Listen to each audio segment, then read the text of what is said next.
राधा स्वामी दोस्तों, मनुष्य अपने जीवन में ज्ञान कहाँ से और कैसे प्राप्त करता है, इस पर महर्षि शिवव्रतलाल जी ने पंथ संदेश में लिखा है।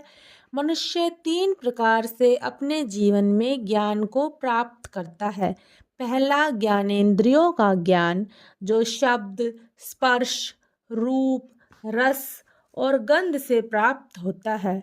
दूसरा, जो घटनाओं को देखकर एक विशेष परिणाम पर पहुंचकर अनुमान के रूप में स्थित हो जाता है।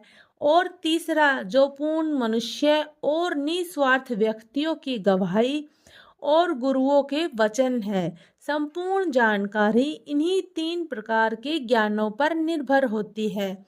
जितने दृश्य हमारे ज्ञान को विकसित करने में सहायक होते हैं, सबका आधार इन्हीं पर है।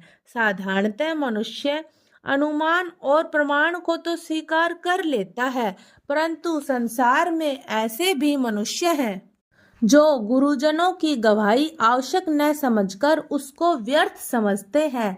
यद्यपि प्राचीन काल के लोग कहते आ रहे हैं कि यह भी ज्ञान प्राप्ति का साधन है।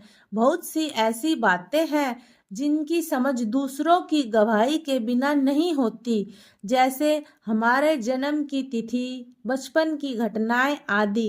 इन सब के लिए जब तक हम दूसरों की गवाही पर विश्वास न करें, हमारे सोचने का कोई परिणाम नहीं होता।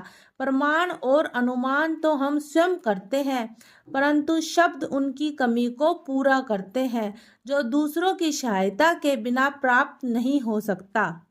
इसके आगे महर्षि शिवव्रतलाल जी कहते हैं कि जिस प्रकार समुद्र पानी का केंद्र है, इसी प्रकार स्पर्श का केंद्र चर्म है और सूंघने का नाक है और सारे स्वादों का केंद्र जिह्वा है।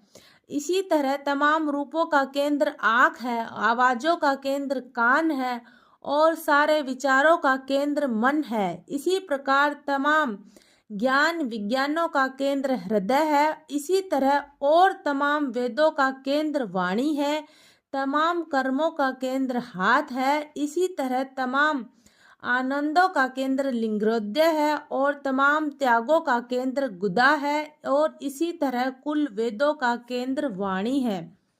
हर वस्तु का आरंभ आत्मा से है। आत्मा को जान लो, सब कुछ जाना जा सकेगा और कोई भी भेद बिना जाने नहीं रह सकेगा।